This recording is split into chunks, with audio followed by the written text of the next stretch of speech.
Hai guys, ketemu lagi bareng Evan di sini.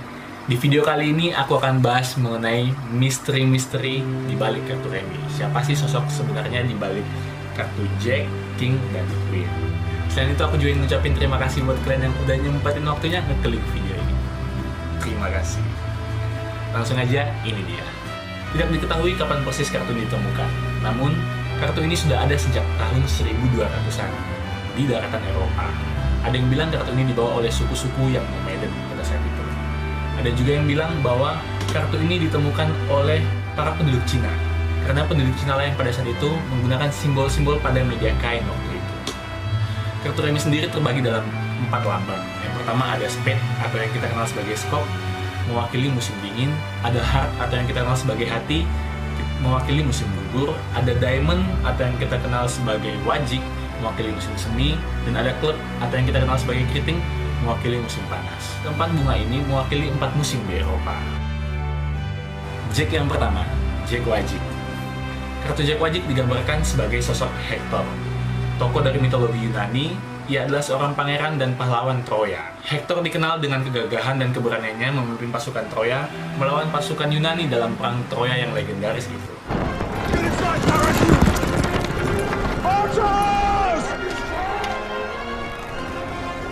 Our men are too close to the walls. Yang kedua kita punya Jack Kriting.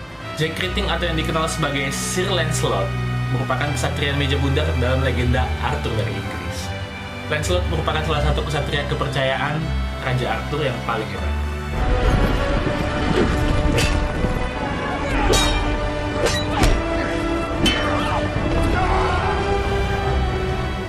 Jack Hati atau yang dikenal sebagai Lahir.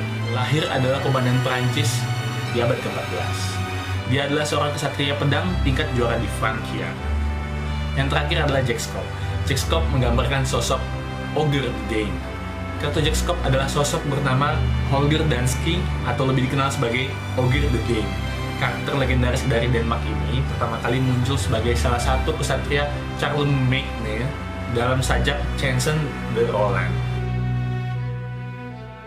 Setelah Jack, kita memiliki kartu Queen. Yang pertama ada Ratu Diamond atau Rachel. Tokoh dari kartu wajik ini merupakan gambaran dari Rahel, seorang istri dari Nabi Yakub, ibu dari Nabi Yusuf dan Benjamin. Yang kedua kita mempunyai Ratu Hati yang menggambarkan sesosok Judith. Nama Judith berasal dari kata Yudahite yang berarti perempuan Yahudi. Lalu ada Ratu Keriting yang disebut Argin. Argin bisa disebut sebuah anagram dari kata awal yaitu Regina. Dalam bahasa Latin, Regina sendiri berarti Queen atau Ratu. Yang selanjutnya kita mempunyai Ratu Skop, yaitu Athena. Ratu Skop digambarkan sebagai Athena, dengan sesosok ratu yang bernama Athena atau Pallas Athena, merupakan ratu dari mitologi Yunani. Jika teman-teman perhatikan, di dalam kartu Remy, dari keempat ratu, semua memegang bunga. Namun hanya Ratu Skop sajalah yang memegang tombak. Mungkin itu sebabnya kenapa Ratu Skop ditetapkan sebagai ratu tertinggi dalam tingkatan kartu Remy.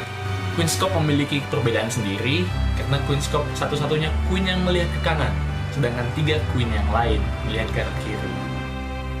Selanjutnya kita masuk ke dalam King atau Raja. Di sini kita mempunyai Raja Wajik yaitu Julius Caesar. Jika teman-teman tahu, Julius Caesar sendiri adalah sesosok pemimpin perang. Julius Caesar bertarung dan memenangkan sebuah perang saudara yang menjadikannya penguasa terhebat di Romawi.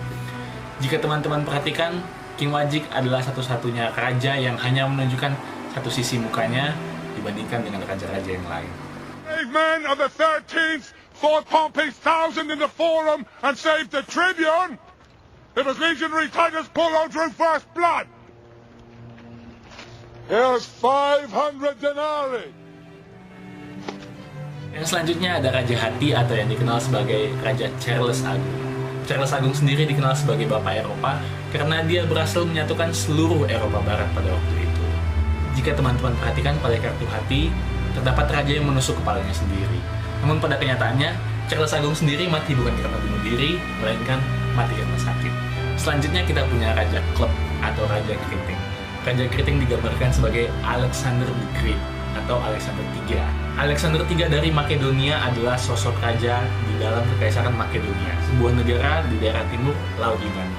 A king isn't born, Alexander. He's made by steel and by suffering. It takes strong men to rule. Alexander was more, he was Prometheus, a friend to man. He changed the world. As though towered over other men's successes. The glory and the memory of man will always belong to the ones who follow their great visions. The greatest of these is the one. Yang terakhir kita mempunyai Raja Skop. Raja Skop sendiri digambarkan sebagai sesosok Raja Daud. Raja Daud adalah sosok Raja Israel yang berhasil mengalahkan Goliat atau Jalut pada masa itu. Setelah beberapa perang yang ia lalui, ia kemudian diangkat menjadi Raja di Israel. Mungkin ini sebabnya kenapa Raja Skop diangkat sebagai Raja yang tertinggi, karena jika dilihat sepertinya dia sosok yang paling terkuat sampai saat ini.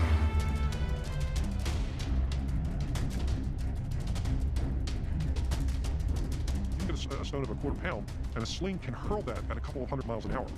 So it's the whip. You know, when you crack a whip, you hear that sound. You can hit with a great degree of speed and a great amount of force. According to the legend, all it takes to fell the giant is one shot. But for Goliath, the horse is yet to come. Yang terakhir kita mempunyai sesosok Joker. Seperti yang kita ketahui, kerajaan-kerajaan pada zaman dulu sering mencari badut untuk menjadi hiburan-hiburan oleh raja dan ratu dan para bangsawan di istana. Namun jika dilihat lagi, sesosok badut kadang menjadi sesosok yang berpengaruh dalam kerajaan.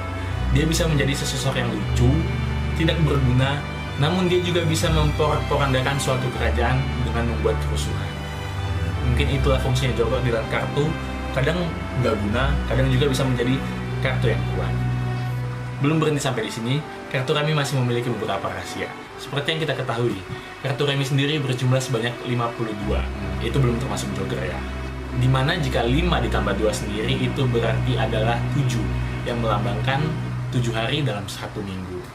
Sedangkan 52 sendiri berarti 52 minggu dalam 1 tahun.